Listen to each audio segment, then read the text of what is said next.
Chapter 14 का ये second part है। इससे पहले हमने इसका फर्स्ट पार्ट कर लिया है। हमने यहाँ तक कर लिया था लखनऊ पैक्ट ऑफ 1916, और हम आज इस वीडियो में यहाँ से शुरुआत करेंगे arrival of Mahatma Gandhi on the Indian political scene.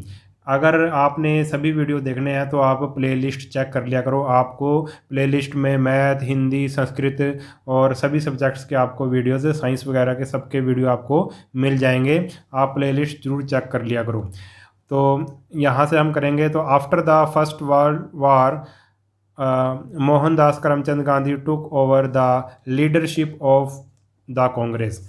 First world war के बाद जो महात्मा गांधी जी ने कांग्रेस के मतलब एक तरह से वो मुख्य लीडर बन गए।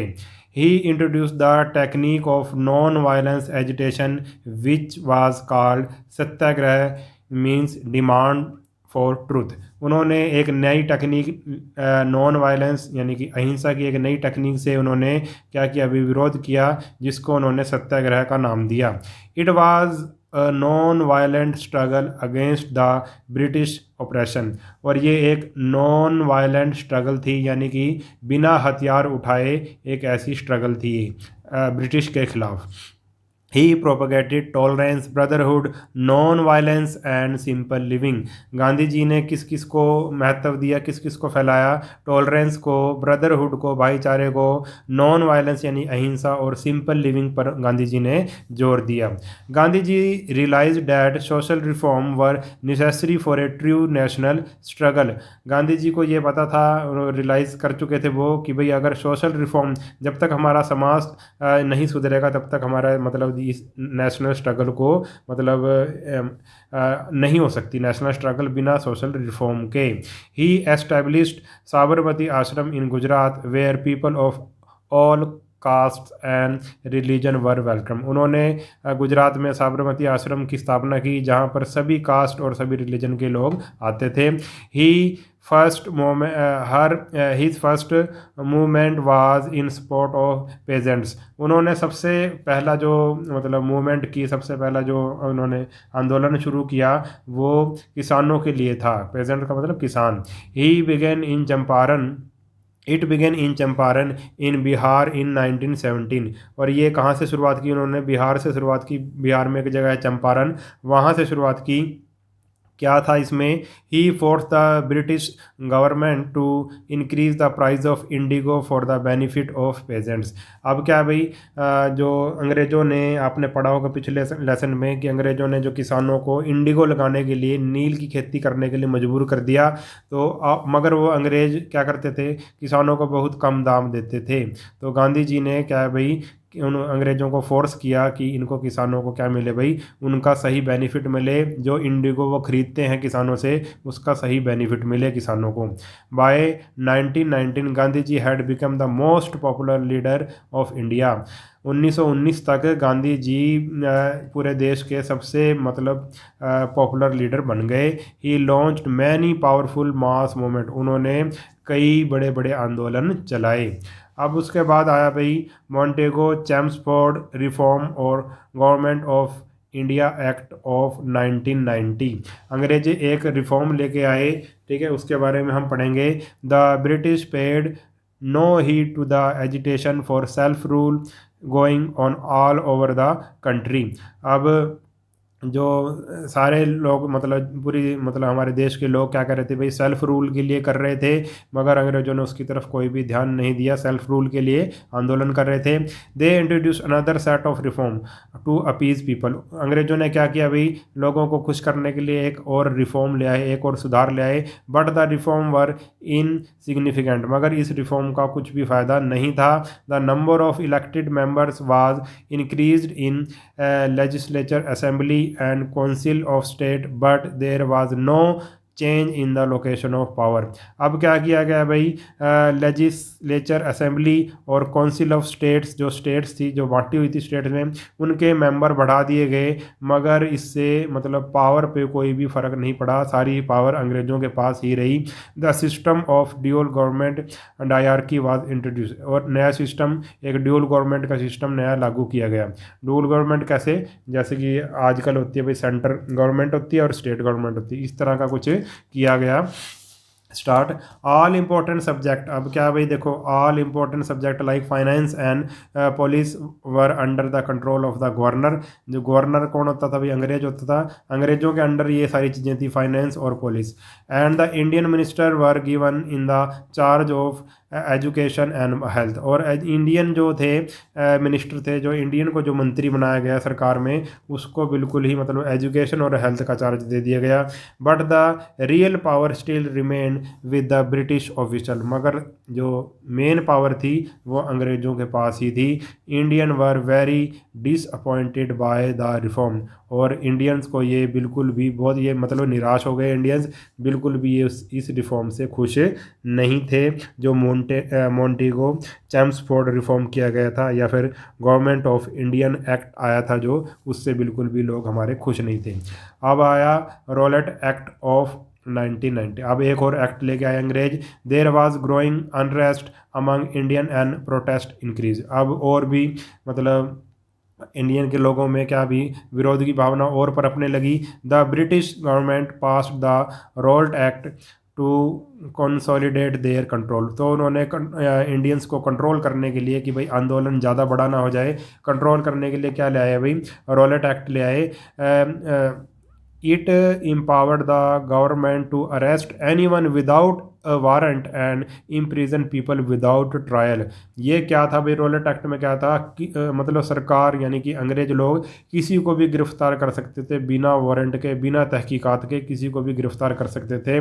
This caused massive demonstration and हड़ताल ऑल ओवर द कंट्रीज। इससे मतलब लोग बिल्कुल परेशान हो गए इस लॉ से, और पूरे मतलब देश में क्या हुए, बड़ी बड़ी मतलब प्रदर्शन हुए और बड़ी बड़ी हड़तालें हुई।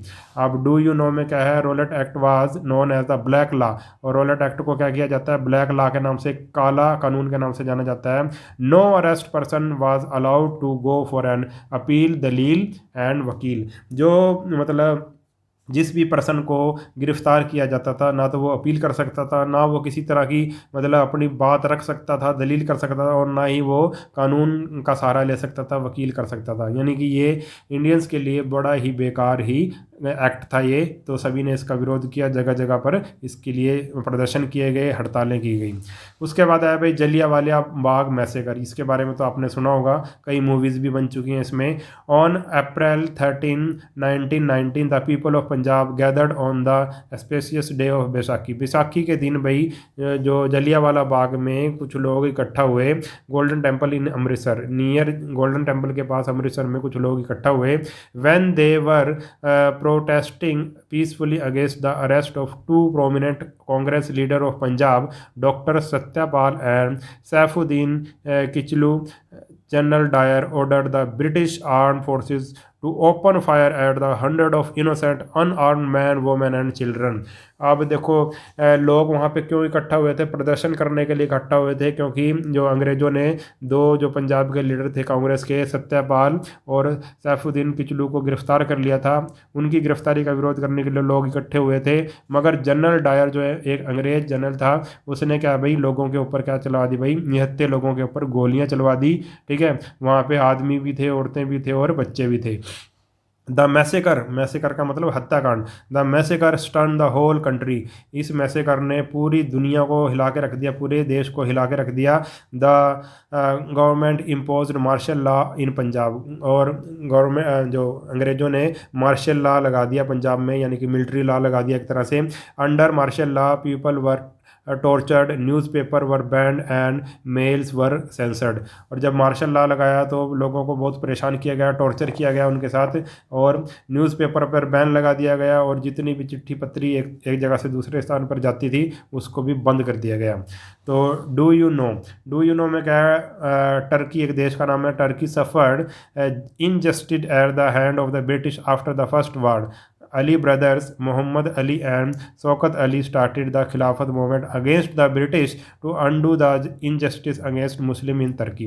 ऐसे ही टर्की में भी मुस्लिम का मतलब अंग्रेजों का राज था। उसके बाद क्या किया भाई, फर्स्ट वर्ल्ड वार के बाद अंग्रेज़ों ने मुसलमानों के साथ मतलब अत्याचार करना शुरू कर दिया। इसके खिलाफत में मोहम्मद अली और शौकत अली ने वहाँ पे खिलाफत आंदोलन की शुरुआत कर दी। Later on under the leadership of Gandhi ji the Khilafat movement become a part of non corporation movement, और इंडिया में भी इसका विरोध किया गया और गांधी जी की लीडरशिप में ये खिलाफत आंदोलन चलाया गया। उसके बाद है द नॉन कॉरपोरेशन मूवमेंट, ये चलाया था गांधी जी ने 1920 से लेकर 1922 तक। देखो इसमें क्या था, Mahatma Gandhi said the British rule was established and survived in India with the corporation of Indian. Mahatma Gandhi ने ये कहा कि भाई जो ब्रिटिश हैं वो क्यों एस्टेब्लिश कर रहे हैं इंडिया में, क्यों सर्वाइव कर रहे हैं, क्योंकि हमारे देश के लोग उनकी मदद कर रहे हैं, उनको कोऑपरेट कर रहे हैं। If Indian refuse to cooperate, अगर इंडियंस कोऑपरेट करना बंद कर दें अंग्रेजों को, British rule would collapse and swaraj would come, British का रूल खत्म हो जाएगा और अपना राज आ जाएगा। The Congress session at Nagpur in December 1920 ratified Gandhi's call for non-cooperation, not to cooperate with the government. और 1920 में ये मतलब कांग्रेस ने कह दिया कि भाई अब हम कौन सा मूवमेंट चलाएंगे, नॉन कोऑपरेशन मूवमेंट, यानी कि अंग्रेज़ों को अब सरकार को हम कोऑपरेट बिल्कुल भी नहीं करेंगे। Non cooperation was directed against the injustice done by the British in Punjab and Turkey it began with, और जो पंजाब में लोगों के साथ अत्याचार किया था और जो टर्की में अत्याचार किया था उसके खिलाफ इसकी एक तरह से शुरुआत हुई थी। अभी क्या क्या पॉइंट थे इसके, renouncing of title the honours given by the British. पहले इन्होंने क्या कहा भाई कि भाई जितने भी टाइटल अंग्रेज़ों ने इंडियंस को दे रखे हैं उनको सम्मान देने के लिए वो वापस लौटा दिया जाए, उनको छोड़ दिया जाए। बायकॉट ऑफ लेजिस्लेचर, लेजिस्लेचर जितने भी ये सरकार बना रखी है अंग्रेज़ों ने, मंत्री वगैरह बना रखे हैं, उनका बायकॉट किया जाए। बायकॉट ऑफ स्कूल, स्कूल और कॉलेज का बायकॉट किया जाए, टीचर और उसका मतलब स्टूडेंट और टीचर सभी उसका बायकॉट करें। और नई opening of Jamia Millia Aligarh university बनाई गई, काशी विद्यापीठ बनारस बनाया गया। Boycott of government officer and court, जितने भी गवर्नमेंट ऑफिसर हैं, ऑफिस हैं और कोर्ट हैं उनका बायकॉट किया जाए। बोनीफायर्स ऑफ फॉरेन गुड, और जितने भी फॉरेन गुड हैं, जितनी भी विदेशी चीज़ें हैं उनको क्या कर दिया जाए, उनको छोड़ दिया जाए, उनको क्या भाई मतलब जला दिया जाए उनको एक तरह से, ठीक है। हड़ताल and strike all over the country, और सारी कंट्री में क्या भाई हड़ताल और क्या की गई भाई स्ट्राइक वगैरह की गई। After 1919 the struggle against the British rule took the form of a mass movement which involve peasant, tribal, student, workers, traders, women etcetera. 1990 के जो ये स्ट्रगल थी, ठीक है, इसमें इसके बाद क्या अभी सभी जो मतलब देशवासी इसमें शामिल हो गए, किसान, ट्राइबल, स्टूडेंट, वर्कर्स, ट्रेडर सब शामिल हो गए। The unity between the Hindus and Muslim strengthened, और हिंदू और मुसलमानों के बीच में भी यूनिटी हो गई। When the non corporation movement was launched people wholeheartedly participated in, जब नॉन कॉरपोरेशन मूवमेंट चलाया गया कांग्रेस की तरफ से तो सभी लोगों ने इसमें बढ़ चढ़ कर भाग लिया। The Britishers retaliated by imprisoning all the important leaders of the movement except Gandhi ji, और सभी को जो ब्रिटिशर थे उन्होंने सभी मतलब मुख्य मुख्य जो कांग्रेस के लीडर थे उनको क्या कर लिया भाई, गिरफ्तार कर लिया। अब आगे भाई चोरा चोरी, ये एक घटना हुई थी इसी आंदोलन के दौरान, उसके बारे में पढ़ेंगे। इन 1922 में क्या हुआ, the police fired up a group of demonstration at Chauri Chaura इन उत्तर प्रदेश। उत्तर प्रदेश में एक जगह है चोरी चौरा, वहाँ पे जो लोग कुछ प्रदर्शन कर रहे थे उस पर मतलब अंग्रेज़ों ने गोलियां चलवा दी। The agitated mob set police station on fire and burn 22 policeman alive, और जो वहाँ की जो भीड़ थी वो उग्र हो गई और उन्होंने मतलब उस थाने को घेर लिया और वहाँ पर आग लगा दी जिससे 22 पुलिस वाले जिंदा जल गए। गांधी जी वाज शॉक्ड, गांधी जी को इससे बहुत धक्का लगा। He called off the non corporation movement as he felt that the movement had lost its non violent character. Gandhi ji ने इस मूवमेंट को वापस ले लिया ये कहकर कि भाई अब इसमें हिंसा, अब इसमें अहिंसा नहीं रही, क्योंकि लोगों ने हिंसा का सहारा लिया है इसमें। सम लीडर सपोर्टेड हिज डिसीजन, कुछ लीडर ने इसका मतलब जो इन्होंने डिसीजन लिया था उसका सपोर्ट किया, बट कुछ लीडर जवाहरलाल नेहरू और सुभाष चंद्र बोस ने इसका विरोध किया, क्योंकि उनका ये कहना था the withdrawal of the movement due to one violent incident, भाई एक इंसिडेंट होने से इस मूवमेंट को वापस नहीं लेना चाहिए। अब उसके बाद क्या हुआ, Motilal Nehru and Chittaranjan Das form the Swaraj party to enter the legislative council and they destroy the British administration from inside. अब मोतीलाल नेहरू और चित्तरंजन दास ने क्या बनाई, एक स्वराज पार्टी बनाई और लेजिस्लेटिव काउंसिल में जाने के लिए, मतलब चुनाव वगैरह लड़ने के लिए और ब्रिटिश एडमिनिस्ट्रेशन को कमज़ोर करने के लिए। Inspired the single handly stopping the non cooperation movement, Gandhi ji was arrested. अब गांधी जी को क्या कर दिया, मतलब गांधी जी ने क्या कर दिया था भाई, एक तरह से असहयोग आंदोलन को वापस ले लिया था, नॉन कॉरपोरेशन मूवमेंट को वापस ले लिया था, फिर भी गांधी जी को अरेस्ट कर लिया गया। Though the non corporation movement was withdrawn prematurely, it was successful in bringing the entire country close and help in giving a national character to the country's freedom struggle. जबकि जो movement चलाया था गांधी जी ने, ये आधे में ही मतलब पूरा नहीं हुआ था, ये इसको आधे में ही वापस ले लिया गया था चोरी चोरा घटना के कारण। फिर भी इस मूवमेंट ने पूरे देश को एक साथ कर दिया और सभी मतलब स्ट्रगल करने लगे अपनी फ्रीडम के लिए, अपने देश की फ्रीडम के लिए। Gandhi ji continue to propagate khadi, Hindu Muslim unity and eradication of untouchability. Gandhi ji ने किस किस को प्रोपेगेट किया, खादी को, हिंदू मुस्लिम एकता को, और जो छुआछूत जो हमारे देश में था उसके विरोध में गांधी जी ने मतलब सबको एक तरह से जागरूक किया। अब पेजेंट एंड वर्कर मूवमेंट, अब कुछ किसानों और मतलब वर्कर की भी जो आंदोलन हुए। The peasant and workers joined the freedom movement to oppose British exploitation and high taxes. और जो कुछ किसानों ने और वर्कर ने भी, क्योंकि ब्रिटिश उन पे उनका क्या करते थे, एक तरह से शोषण करते थे, एक्सप्लॉयट करते थे उन्हें, और उनको हाई टैक्स देने पड़ते थे किसानों और वर्कर्स को। Sardar Vallabh Bhai Patel took up the cause of peasants of Bardoli in Gujarat. और गुजरात में सरदार वल्लभ भाई की नेतृत्व में किसानों ने क्या किया भाई, बारडोली है गुजरात में एक जगह, उसमें किसानों ने मतलब अंग्रेज सरकार के खिलाफ आंदोलन किया। साइमन कमीशन, अब साइमन कमीशन के बारे में पढ़ेंगे हम।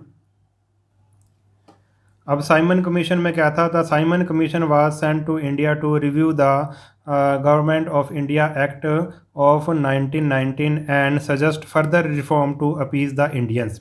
अब जो 1919 में जो हमने एक्ट पढ़ा था अभी पीछे, फिर एक साइमन कमीशन बना दिया गया और उस कमीशन को इंडिया में भेजा गया कि इस एक्ट को दोबारा से देखे और उसमें कुछ इंडियंस को जो खुश करने के लिए उनको कुछ रिफॉर्म करे, इसमें और कुछ सुधार करे।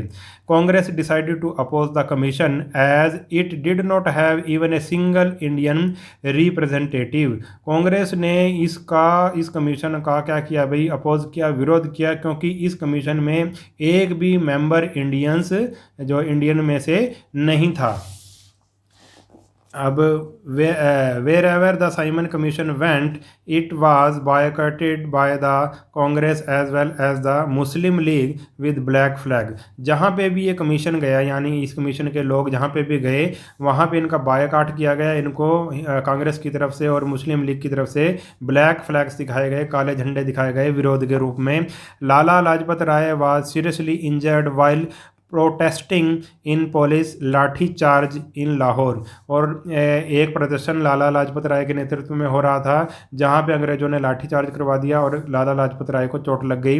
ही later succumbed to his injuries, और बाद में इसी इंजरीज की वजह से, इसी चोट की वजह से, लाठी चार्ज की वजह से लाला लाजपत राय की मृत्यु हो गई थी।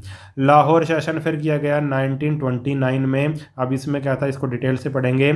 इन दिसंबर 1929 The Congress session was held on the bank of River Ravi in Lahore with Pandit Jawaharlal Nehru as president. अब कांग्रेस के प्रेसिडेंट कौन थे, जवाहरलाल नेहरू थे, और इन द रावी नदी के किनारे पे ये जो सेशन बुलाया गया कांग्रेस का, द हिस्टोरिक रेवोल्यूशन ऑफ पूर्ण स्वराज और कंप्लीट इंडिपेंडेंस वाज पास्ड। और एक रेजोल्यूशन पास किया गया कि अब तो हमें पूर्ण स्वराज चाहिए, कंप्लीट हमें इंडिपेंडेंस चाहिए अंग्रेजों से, ये प्रस्ताव पास कर दिया गया। At this session it was decided to celebrate January 26, 1930 as the first independent day of India. और ये भी डिसाइड किया गया कि 26 जनवरी 1930 से, मतलब 26 जनवरी को क्या मनाया जाएगा, first independence day of India मनाया जाएगा। As per the resolution after the Lahore session in 1929 January 26 was celebrated as independence day every year. और इस सेशन के बाद जो 1929 को हुआ था, उसके बाद 26 जनवरी को हमारा इंडिपेंडेंस डे मनाना शुरू कर दिया था उसी टाइम से।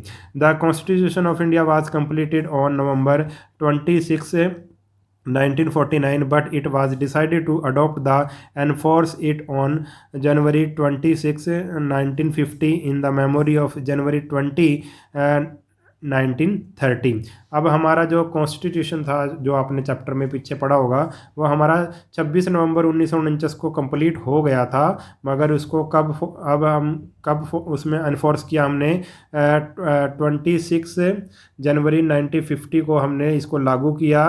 किसकी याद में, कि यही जो अधिवेशन हुआ था कांग्रेस का 26 जनवरी 1930 को, उसी की याद में ये, इसलिए 26 जनवरी 1950 को इसको किया गया। According to the constitution of India since then we celebrate 26 January as the republic day every year. और उसी मतलब कॉन्स्टिट्यूशन ऑफ इंडिया से कि भाई हम 26 जनवरी को क्या मनाया जाता है भाई, रिपब्लिक डे हम क्या करते हैं भाई, मनाते हैं अपने देश में। अब लास्ट में आ गया भाई सिविल डिसओबीडेंस मूवमेंट, ये बहुत इंपॉर्टेंट थी। अब इसमें इस आंदोलन में क्या हुआ था, 1930 से लेकर 1934 तक ये चला था। Salt is the basic requirement for every person. Salt यानी कि नमक सभी को चाहिए। The British government had a monopoly on salt production and passed a law banning manufacturing of salt by Indian so that the British could sell salt at high rates and the salt made in Liverpool in England would not face any competition.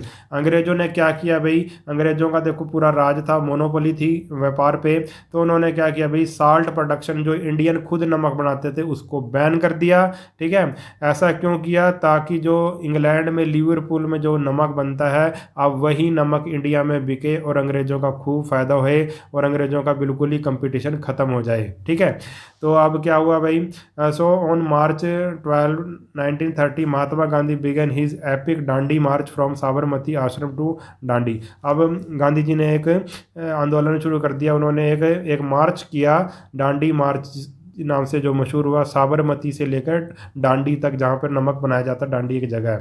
That is how the march came to be known as Dandi march, इसलिए इसको डांडी मार्च कहते हैं क्योंकि ये डांडी तक चला था। डांडी एक जगह का नाम है गुजरात में। He was accompanied by 78 supporter, और उनके साथ 78 स्पोर्टर भी थे उनके। They made salt from sea water and broke ताला। आप उन्होंने डांडी पहुंचकर क्या किया, गांधी जी ने डांडी पहुंचकर क्या किया, उससे नमक बनाया, सी वाटर से नमक बनाया और जो कानून अंग्रेजों ने बनाया था उसको तोड़ दिया। अब salt satyagraha was the open challenge to the British and the civil disobedience separate all over the country. अब साल्ट सत्याग्रह से क्या हुआ भाई, अंग्रेजों को एक तरह से चैलेंज दे दिया गया और क्या किया कि भी अब हम कुछ भी मतलब सरकारी आज्ञा जो भी है उसको अब हम नहीं मानेंगे, पूरे देश में ये बात फैल गई। It became the first mass movement at school college and court were boycotted. अब बायकॉट कर दिया, सबका बायकॉट कर दिया। किसने, स्कूल कॉलेज और कोर्ट, सब चीज़ों का लोगों ने बायकॉट कर दिया। फॉरेन गुड्स का बायकॉट कर दिया, जला दिया गया। पेजेंट रिफ्यूज टू पे, और जो सरकारी मतलब किसान थे उन्होंने टैक्स देने से मना कर दिया सरकार को। Shop selling foreign goods were picketed, और जितने भी शॉप सेलिंग मतलब जो दुकानें क्या थी भाई बेचती थी विदेशी सामान, उस पर क्या कर दिया गया भाई, उस पर लोग बैठ गए, धरना स्टार्ट कर दिया, वहाँ पे उनको लूट लिया गया।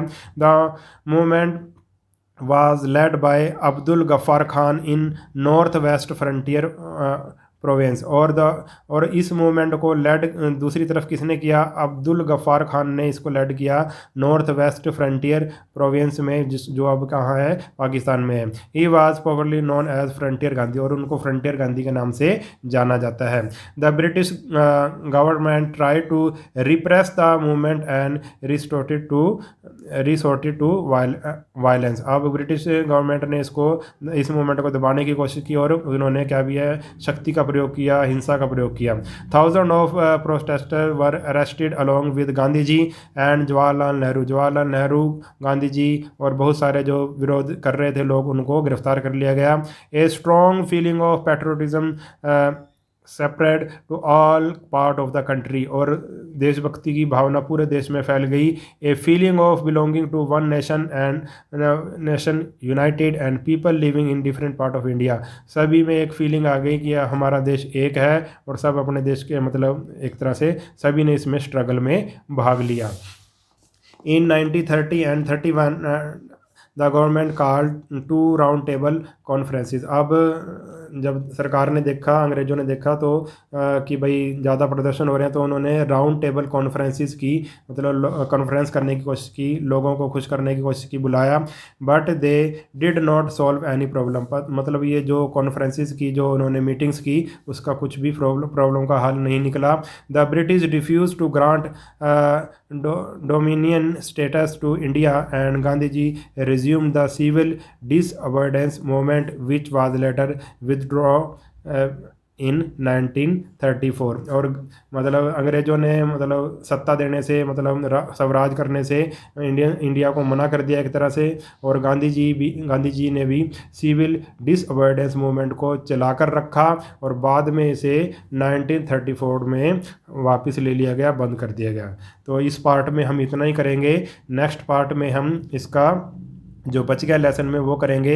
अगर वीडियो आपको अच्छा लगा है तो चैनल को सब्सक्राइब कर लेना और वीडियो को अपने सभी दोस्तों के साथ शेयर ज़रूर कर देना। मिलते हैं नेक्स्ट वीडियो में, तब तक के लिए नमस्कार।